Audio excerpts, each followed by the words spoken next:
The hallway outside Judge Judy's courtroom trembled with whispers as a blind 70-year-old woman felt for the bench, her hand shaking, her dignity hanging by a thread.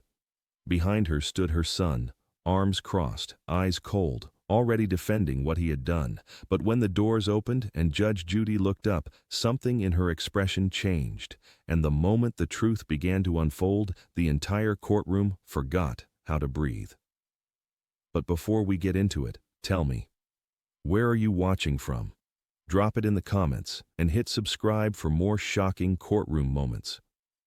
The son leans back in his chair as though the courtroom was built for him, his arms casually draped, his chin lifted just enough to signal superiority. He does not glance at his mother beside him, as if acknowledging her would cost him something he is unwilling to spend.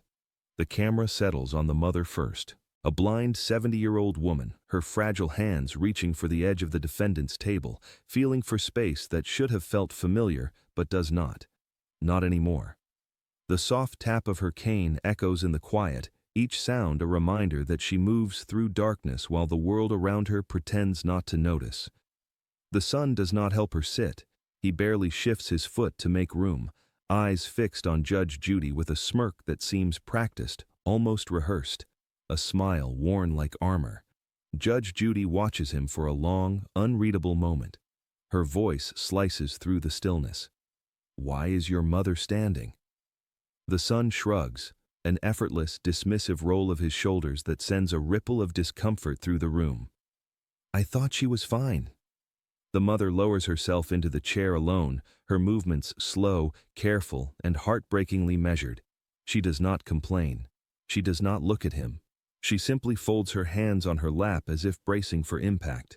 The camera shifts to the audience, a row of widened eyes, quiet breaths, silent shock. Even the bailiff's posture tightens. Judge Judy leans forward.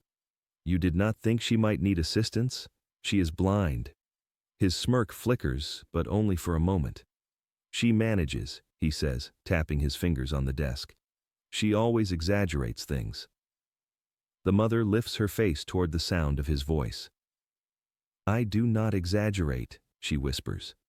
Her tone is soft, but it travels like a tremor, the kind that signals a deeper earthquake beneath. Judge Judy turns to her. "Ma'am, how did you arrive today?" "I took a rideshare," she says. "He said he was too busy." The son scoffs under his breath and Judy's eyes snap back to him. "You find that amusing?" "No," he answers quickly, though the corner of his mouth betrays him.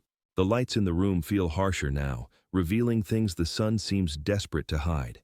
His leg bounces, his fingers twitch. Confidence, once so effortless, begins to read as performance. Judy studies him the way a surgeon studies an X-ray, looking for fractures hidden under bravado. "Let me begin very simply," she says. "Why is your mother suing you?" "She is dramatic," he replies. "She left my house on her own. Now she wants money." The mother's hands tighten over her cane. Judy raises a brow, her tone flattening into something sharper. "Is that your story?" "It is the truth," he says. Silence thickens, dense, waiting, electric. Then Judy asks one quiet question, delivered like a scalpel. "Then why does your timeline not match hers?" The smirk disappears. The son's mouth opens to answer, but nothing comes out. The first fracture in his perfect confidence has finally appeared. Her voice is barely more than breath, yet it steals the entire room.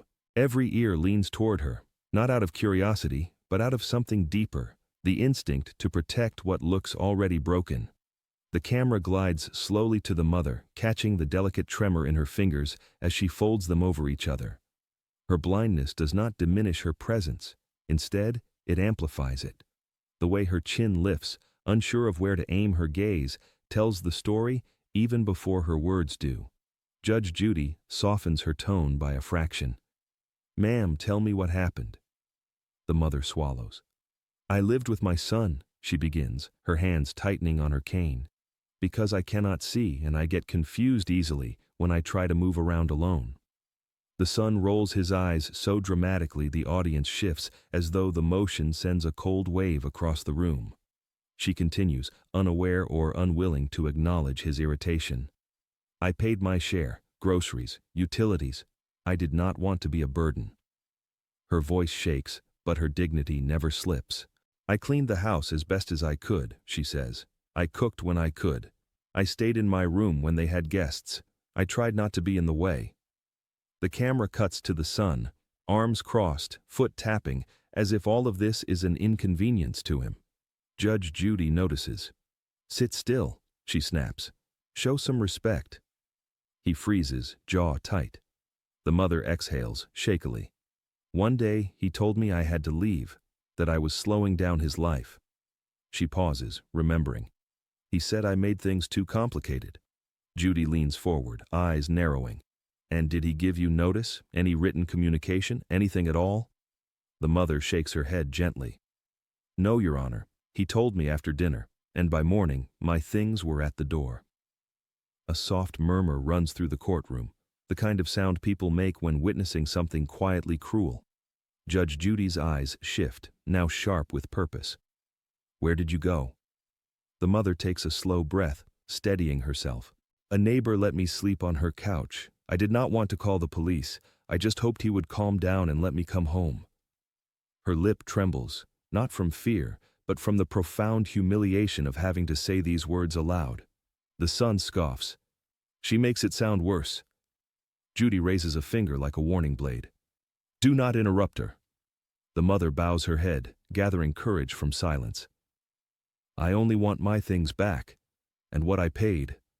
I never wanted to fight him. Her voice breaks slightly, a fracture, not a collapse. The camera shifts back to the son, whose confidence now flickers like a light about to burn out. Judge Judy turns to him slowly, deliberately, letting the weight of the mother's truth settle first. Is that true? She asks, her voice low, dangerous. The room holds its breath as the son prepares to answer, and his face says he has no idea what to say. He opens his mouth with the confidence of a man who believes the room is already on his side. But the very first sentence he speaks betrays him. It bends, it contradicts, and the courtroom feels it immediately. The son clears his throat, straightens his shoulders, and finally speaks as though delivering a rehearsed monologue.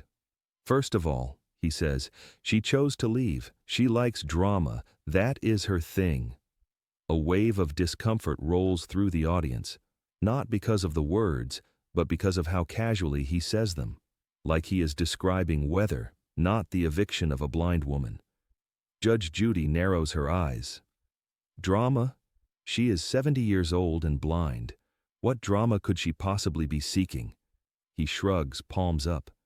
She just gets emotional, and she exaggerates everything. She said she was uncomfortable, so I told her maybe she should go stay somewhere else to cool down. The mother turns her head toward the sound of his voice, her brow furrowed. That is not what happened, she murmurs. Judy lifts a hand gently, reassuring her. I heard your testimony, she says, before slicing her gaze back to the son. Now let us hear his. The son leans forward, eager to reclaim the narrative. She left voluntarily. She packed her stuff. Stop. Judy's voice cuts like a blade. 5 minutes ago you said you put her things by the door. Now she packed her things herself. His mouth opens, closes, opens again. A silent gasp ripples through the gallery. He tries again. Well, she started packing after I suggested. No. Judy shakes her head slowly. Words matter in a courtroom. You either put her things outside, or she did it herself. Which is it? His confidence sputters. She helped. She took some things out, but I was just trying to make it easier for her. The mother's shoulders stiffen, not from fear, but from the sting of hearing him rewrite the memory in real time. Judy tilts her head slightly, studying him the way a scientist studies a specimen under light.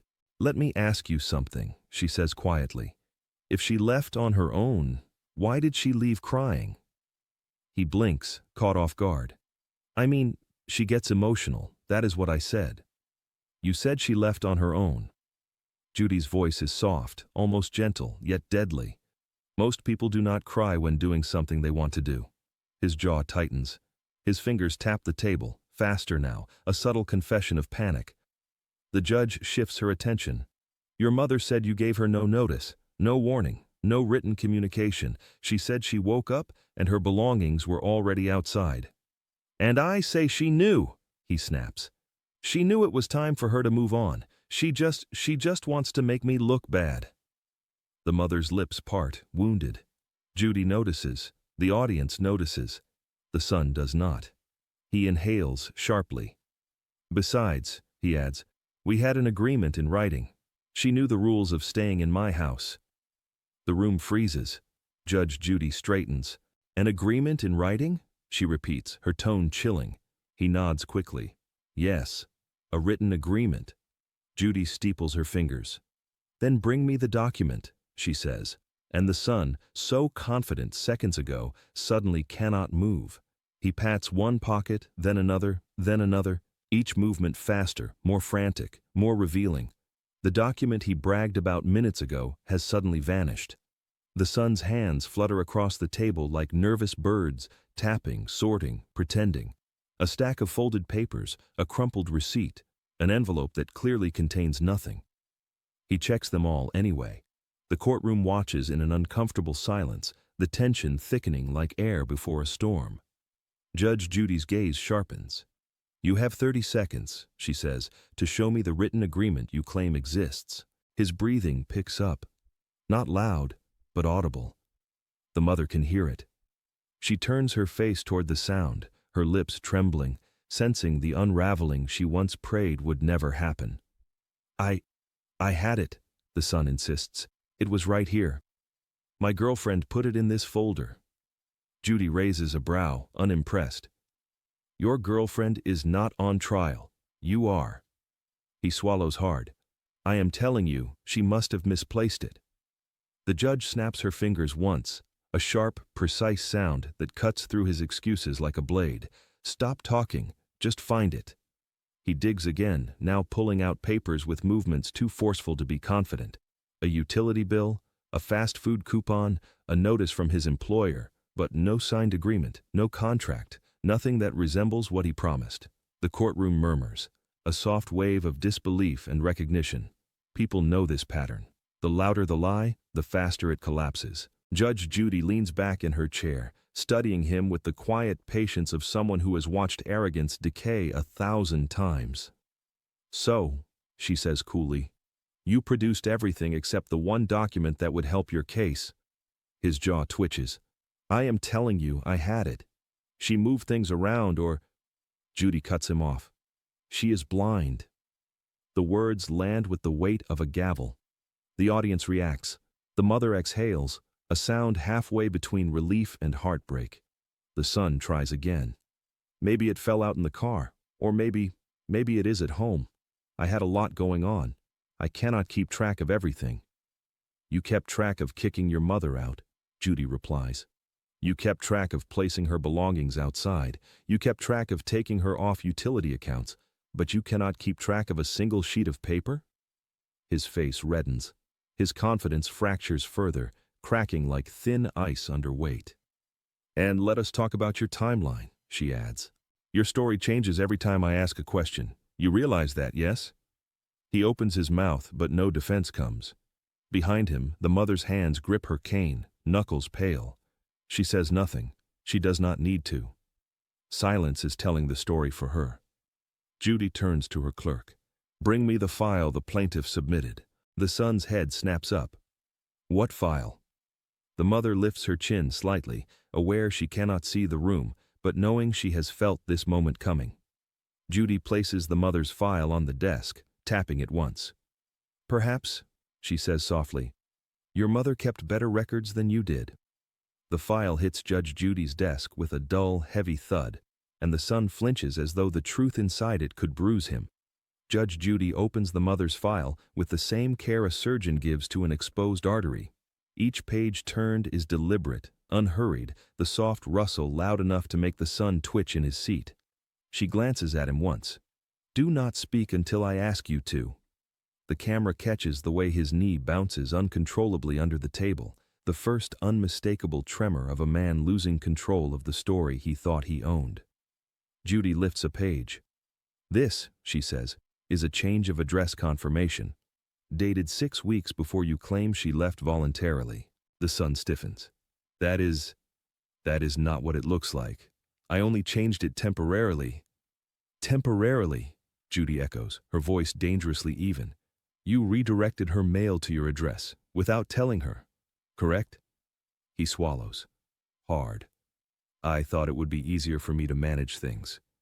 For you, she repeats. Not a question. A dissection.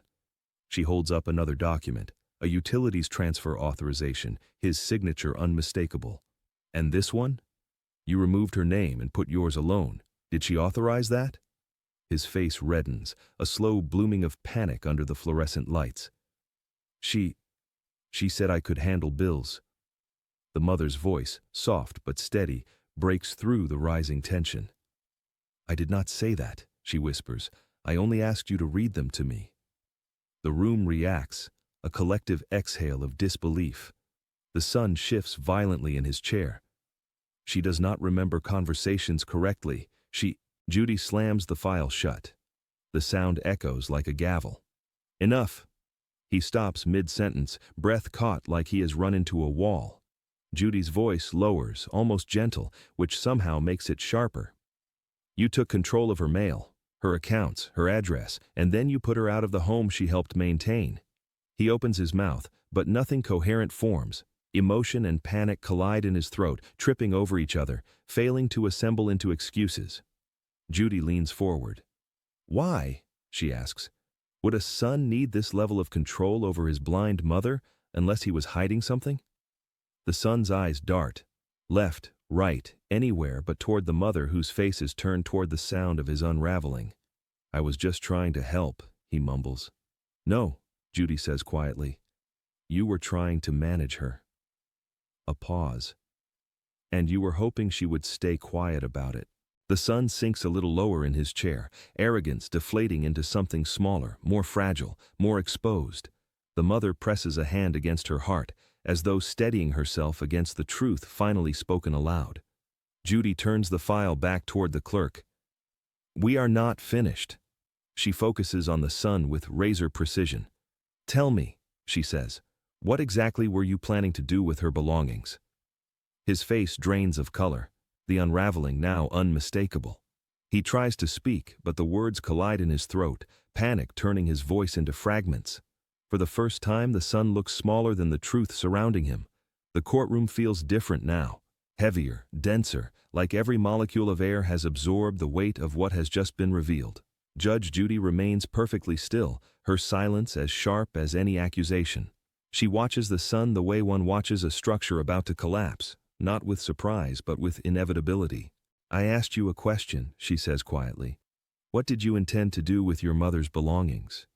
The son wipes his palms on his pants, a subtle reveal of sweat that betrays his unraveling composure. I was going to sort them, donate some, store some. His voice cracks. Sell a few things, maybe. Sell? Judy repeats, her expression hardening. The mother's head turns toward the sound of that word, her lips parting, breath hitching. She grips her cane as though anchoring herself to something that will not betray her. What exactly, Judy asks, leaning forward, gave you the right to sell anything belonging to a woman who trusted you to care for her? He sputters. She did not need all that stuff. I was doing her a favor. The room reacts, a wave of gasps cutting him off. Judy's eyebrows lift, the warning clear. Do not insult this courtroom with that kind of justification, not today. The son's breathing quickens, a tremor runs through his fingers. He shifts in his chair, trying to reclaim the confidence that once came so easily. But it does not return. Arrogance has abandoned him.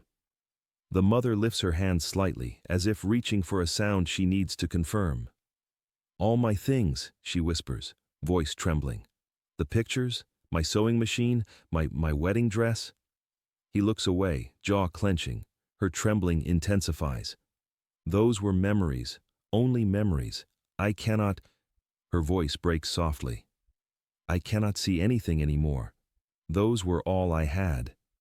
The room falls into a breathtaking silence, the kind that is not empty but full of judgment, full of empathy, full of the unspoken acknowledgement that something sacred has been violated.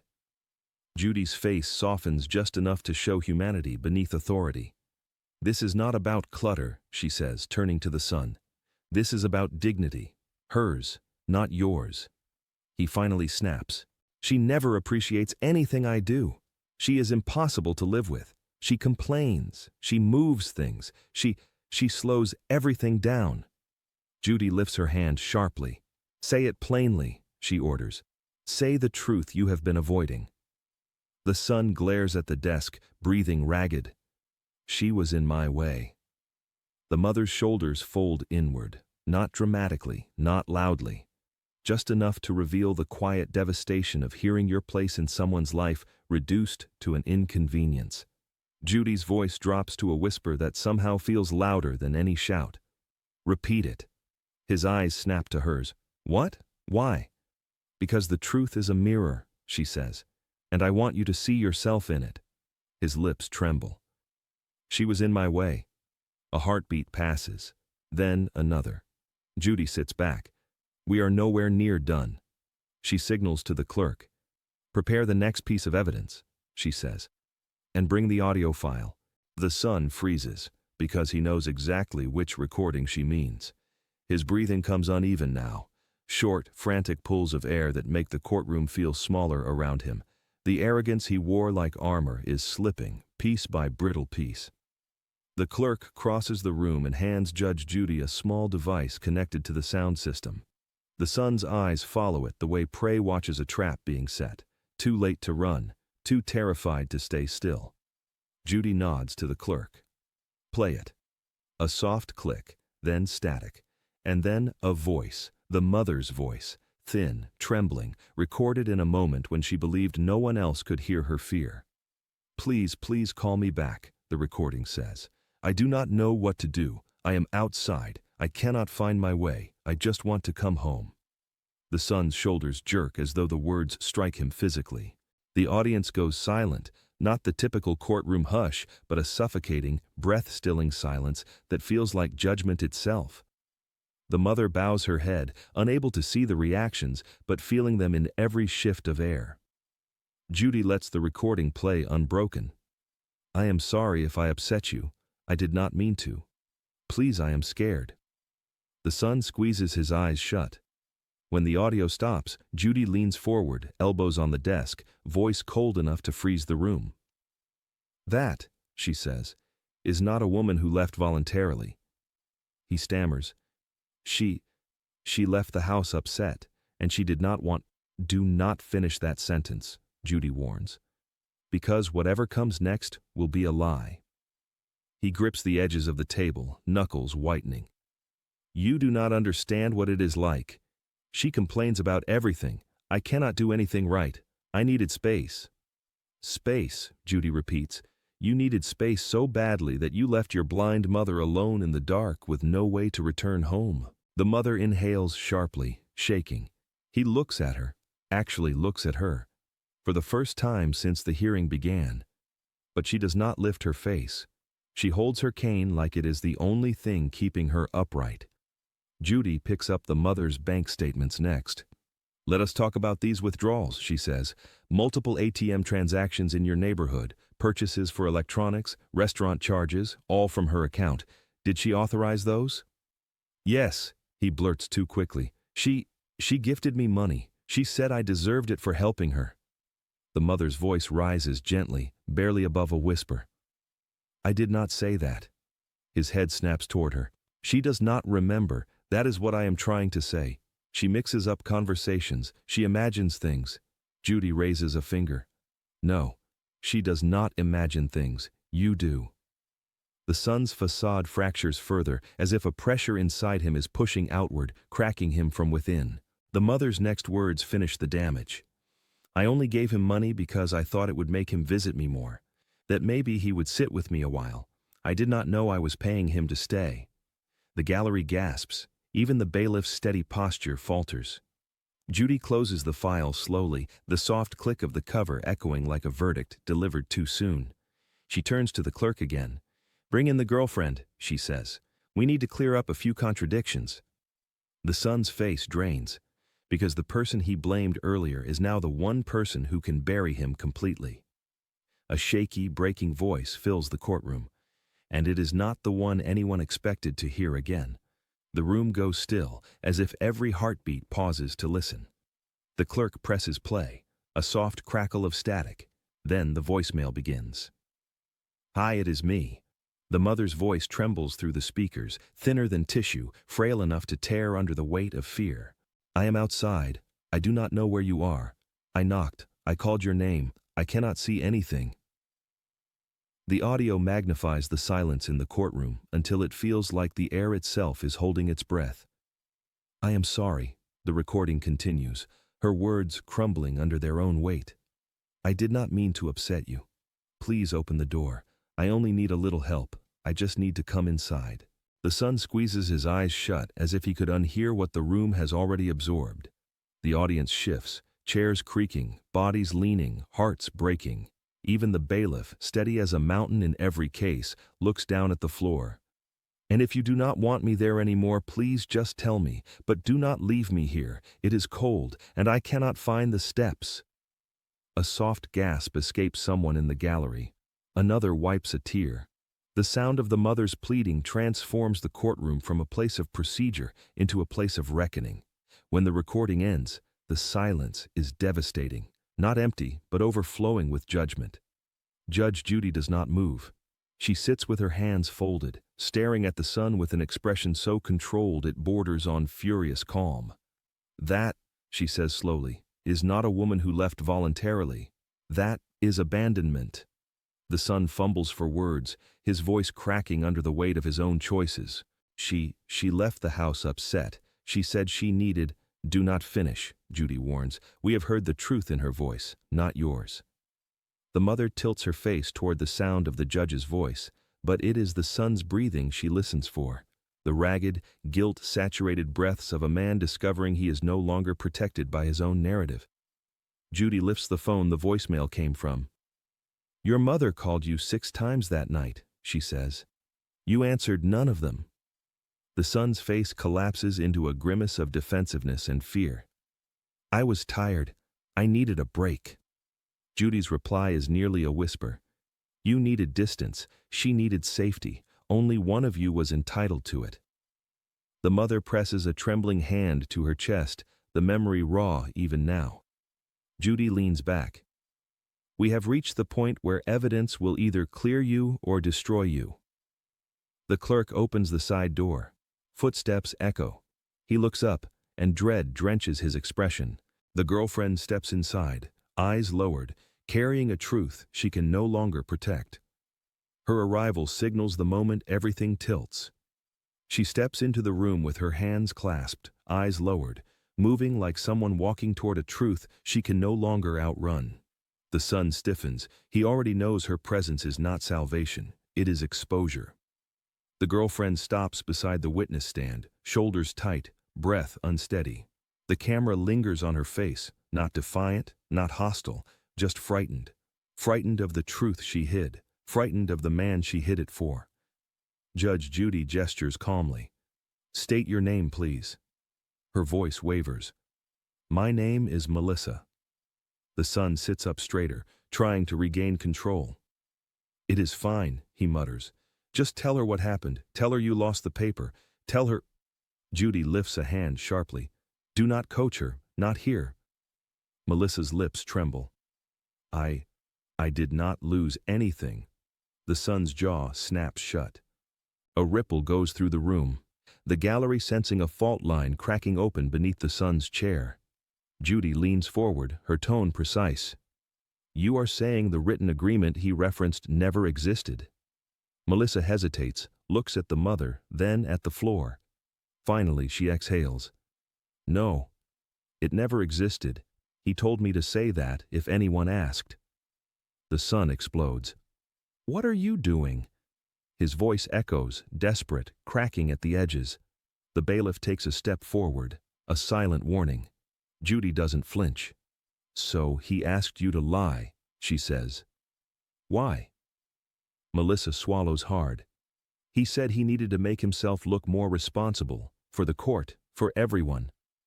A painful silence follows, not dramatic, but deeply human, the kind that reveals regret in its purest form.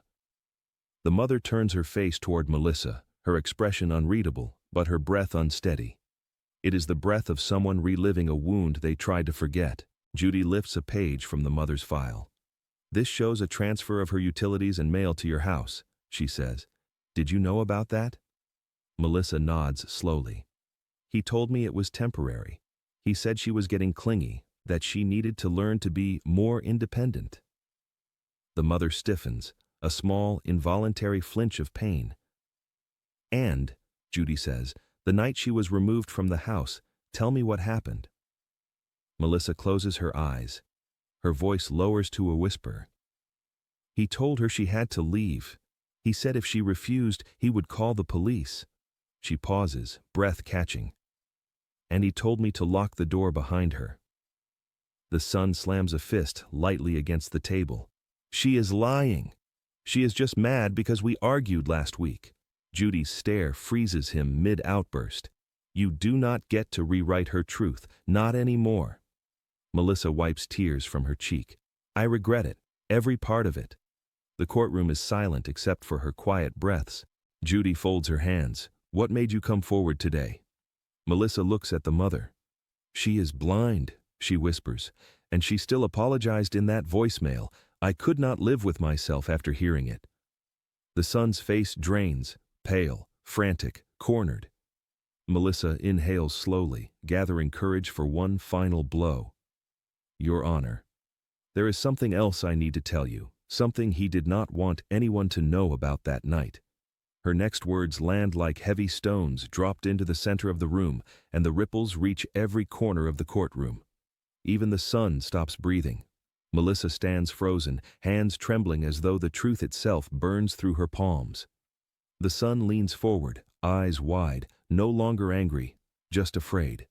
The mother stays very still, sensing the shift in energy with a heightened awareness born from living in darkness. Judge Judy's voice is soft, controlled, unnervingly calm. "Take your time," she says. "What happened after she stepped outside?" Melissa closes her eyes. "When she walked out, he told me to turn off the porch light." The courtroom gasps, a wave of disbelief that hits and recedes, leaving a dense silence behind. The mother inhales sharply, her fingers curling tighter around her cane. The son shakes his head violently. "She is exaggerating. She knows I did not—" "Let her finish," Judy orders, the command slicing through his protest. Melissa continues, voice quivering. "He said if we kept the lights on, she would try to find her way back inside. He said she needed to learn a lesson." The mother's breath stutters, the smallest sound, but devastating. Melissa swallows hard. "I did not want to. I swear, I did not. But he grabbed the switch himself when I hesitated." Her gaze falls to the floor. "The entire porch went dark, and she reached for the railing, but her hand missed because she could not see where anything was anymore." Judge Judy blinks slowly, as if grounding herself in restraint. "And then?" she asks. Melissa looks directly at her, a moment of raw honesty. "He told me to lock the door." Another ripple of horrified whispers. The son sinks into his chair as though gravity itself has turned against him. Judy's tone hardens. "Did she have her phone?" "Yes," Melissa says. "But he kept turning the volume down every time it rang. He refused to answer. He laughed and said she cries at everything." The son slams his hand on the table. "That is a lie." But the room no longer bends toward his voice. It bends toward hers, toward truth. Melissa's voice cracks. "She stood outside for almost 40 minutes. She called him. She knocked. She begged." The mother lifts a shaking hand to her mouth, the memory crashing back, uninvited and overwhelming. Melissa wipes tears from her cheeks. "She asked me once if I thought he would ever let her back inside. I said I did not know, because I did not." The entire courtroom feels suspended in a single breath. Judge Judy exhales slowly, almost painfully. "Is there anything else you want to tell this court?" Melissa nods. Her final confession is barely above a whisper, yet it detonates in the room like truth finally freed. He planned to put her things on the curb the next morning. He said she would figure something out. He said she always does. The son's face drains to white. Judy turns her head to him, voice like ice cracking. "Stand up," she says. "Because after what I just heard, you and I are going to have a very different conversation." For the first time since the hearing began, he does not speak. Not because he refuses to, but because something inside him has finally cracked. He stands slowly, as Judge Judy ordered, his legs unsteady, his breath shallow. The confidence he wielded like a weapon now hangs limp at his sides, useless, exposed. The courtroom is a still ocean.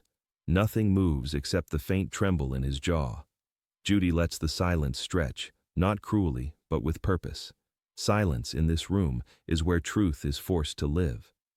"Look at your mother," she says softly. He does not.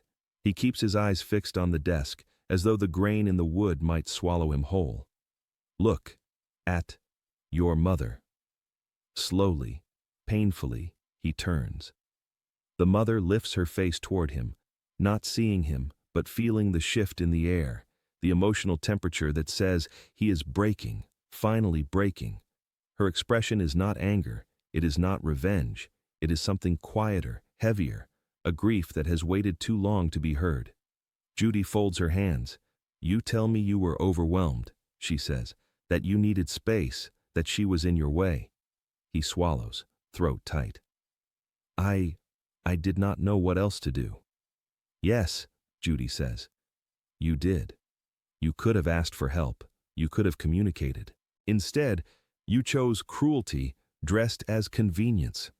His shoulders collapse inward, a physical manifestation of guilt pressing down like a weight too long ignored. Melissa watches from the side, tears streaking her face, remorse, guilt, and relief mingling in equal measure. Judy leans forward. "You let a blind 70-year-old woman stand outside in the dark. You ignored her calls. You locked the door. You laughed." He covers his face with both hands. "No, I was stupid. I was angry. I just wanted—" "What?" Judy's voice softens, but not kindly. "To feel in control? To feel powerful? To feel free of responsibility?" His hands drop. His eyes shine with the wetness of a truth he can no longer contain. "I felt trapped," he whispers. "I felt like my life stopped when she moved in. I felt like everything became about her." The mother's lips part, pain rippling across her features. "So, you punished her for needing you?" Judy asks. Her tone is not sharp now. It is something worse. Disappointment. He chokes on his answer. "I did not want to hurt her. I just wanted to live my life. I thought she would be better off without me." The mother's next words cut through him like a blade made of memory. "I never wanted to stop your life," she whispers. "I only ever wanted to be part of it." His knees buckle slightly at the sound of a mother's love colliding with a son's fear. Judy watches him closely. "We are done with excuses," she says. "Now we deal with consequences." He nods, defeated. But Judy is not looking at him anymore. She turns to the mother. "Ma'am," she says gently, "did you know your son felt this way about you?" The mother hesitates, then answers with quiet devastation, "Yes, I knew, and I was going to leave him the house anyway."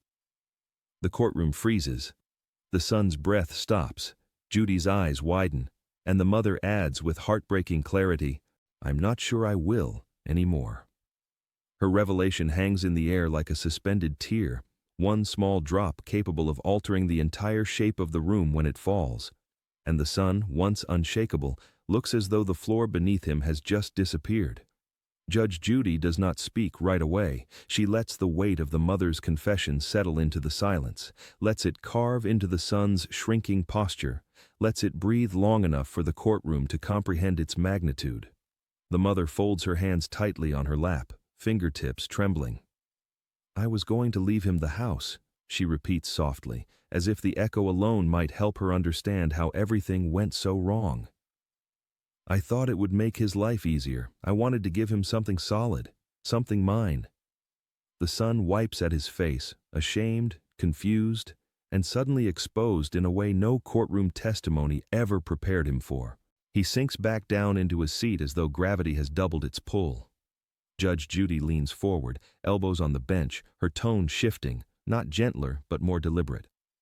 "Ma'am," she says, "you do not owe anyone your home, or your peace, not even your son." The mother nods slowly, her milky eyes blinking as emotion clouds the edges of her composure. "I know," she whispers. "I am starting to understand that." The camera shifts to the son, hunched, small, shrinking under truths he never expected to face. His bravado evaporated long ago, replaced now by a hollow remorse that flickers across his features in uneven waves. Judy turns to him. "The consequences you face today are not just legal," she says firmly. "They are moral, emotional, personal." She places a hand on the stack of documents, and they begin with restitution.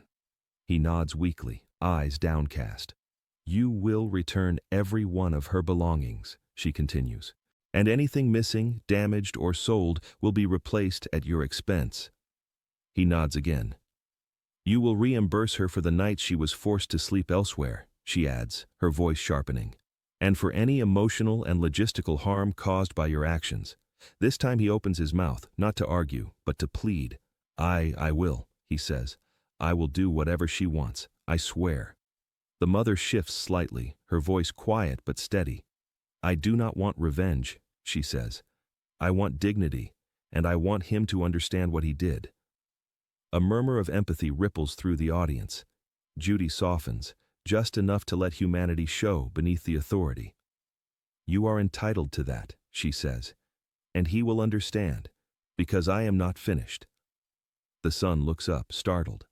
"Not finished?" "No," Judy replies, folding her hands. "There is behavior in your testimony that raises concerns far beyond this courtroom.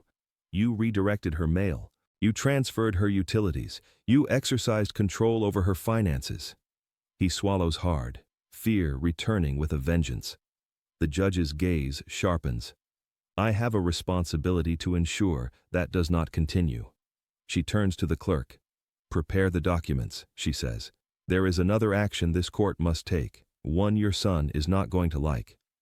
He lifts his eyes slowly, as though bracing for a blow he knows he deserves, not from Judge Judy, but from the truth he has spent years trying not to face. The courtroom feels quieter now, not because sound has vanished, but because something heavier has taken its place: accountability. Judge Judy sits straighter, her expression shifting into a mode the courtroom recognizes, not anger, not disappointment, but something deeper. A moral stillness, the kind that precedes truth with no escape route. "Let us be clear," she begins, her voice steady as stone. "This is not simply about money or belongings. This is about dignity, respect, and responsibility, all of which you neglected." The son swallows hard, tears pooling at the corners of his eyes. The earlier panic has settled into a thick, painful remorse that forces him to sit uncomfortably in the truth of who he has become. "You treated your mother," Judy continues, "as though her blindness was an inconvenience, as though her existence required justification." He winces, because the words find their mark.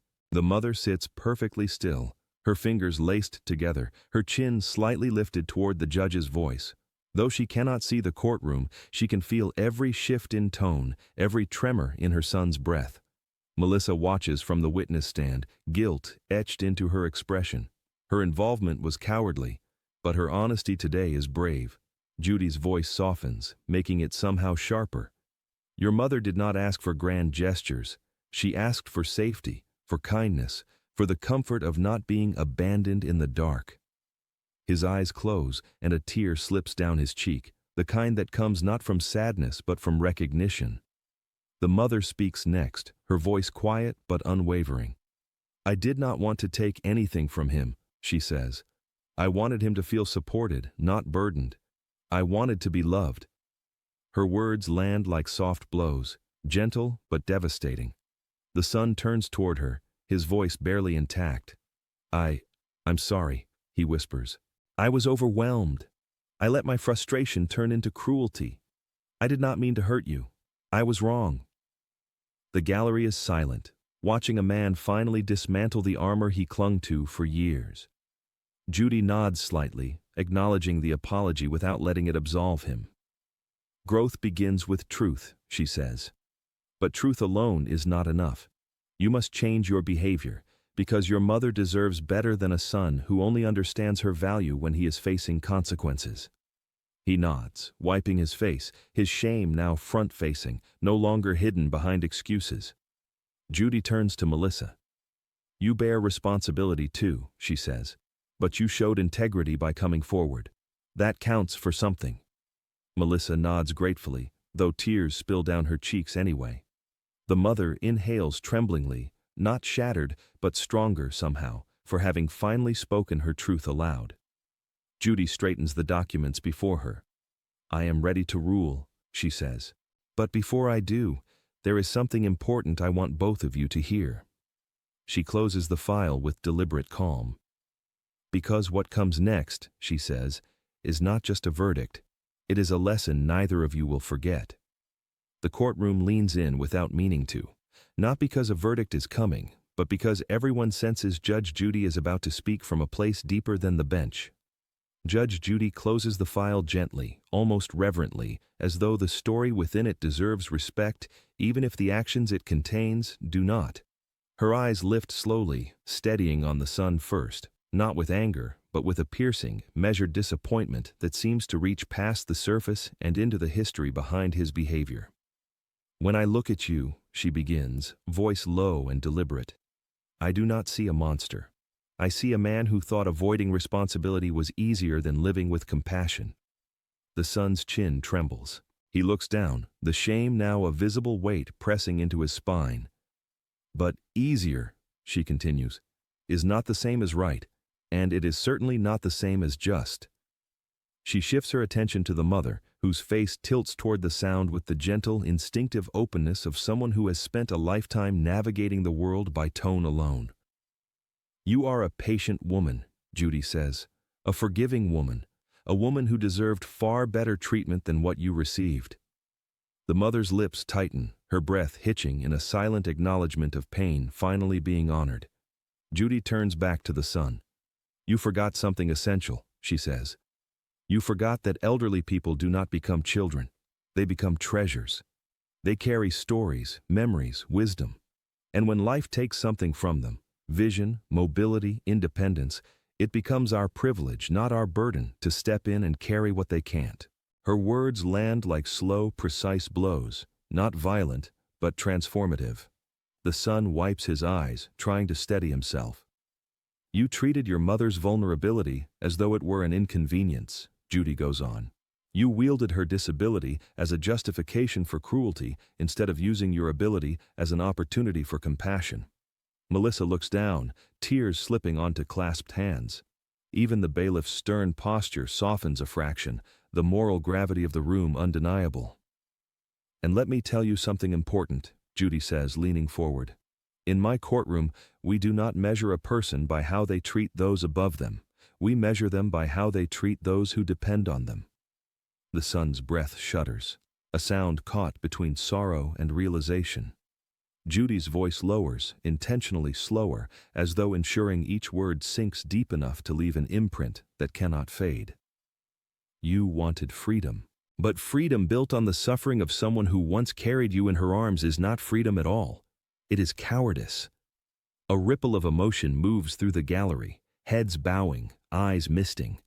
The mother's hand clutches her cane, but her face lifts with a quiet dignity that lights the space around her. For the first time today, she looks taller. Judy straightens the papers before her, the final shift in tone signaling the approach of justice. I am ready to rule, she says, but make no mistake, this ruling is not the end of your lesson. It is merely where the truth stops giving you chances.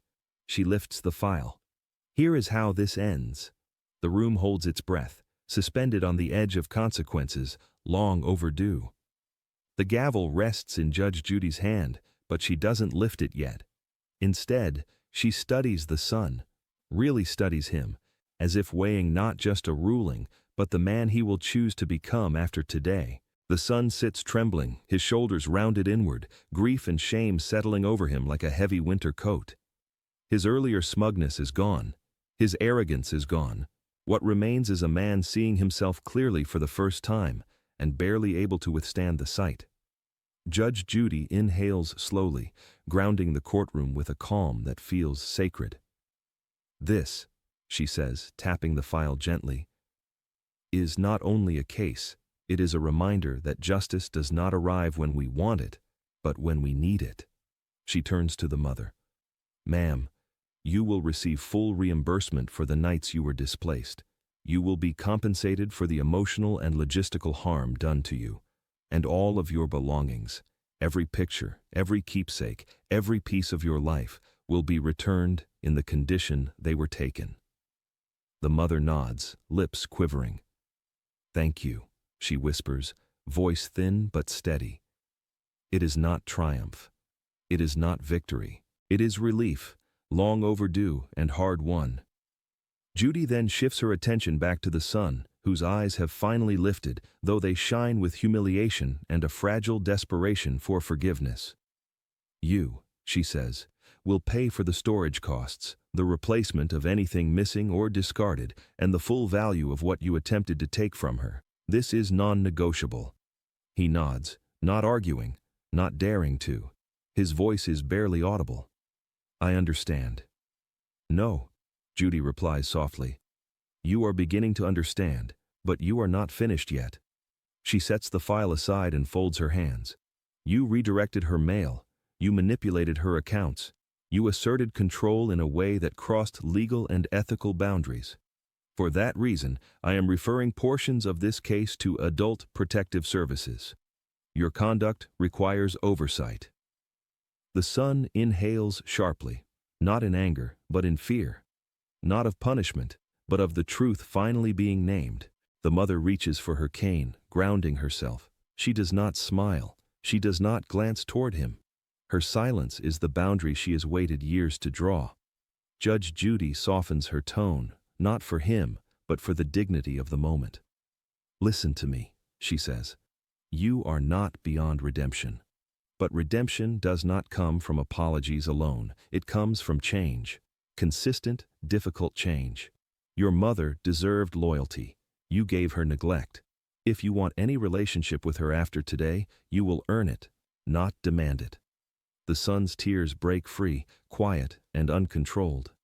"Mom," he whispers. But she does not answer. The space between them is too wide, too newly acknowledged to bridge with a single word. Judy lifts the gavel, her expression resolute. "This court finds in favor of the plaintiff," she declares. "And may this ruling mark the day you both stop repeating old wounds and begin rewriting what comes next." The gavel falls with a soft, echoing crack, not harsh, not triumphant, but final. The mother rises slowly, dignity radiating from her every movement. The son remains seated, staring at the floor, the truth finally settled.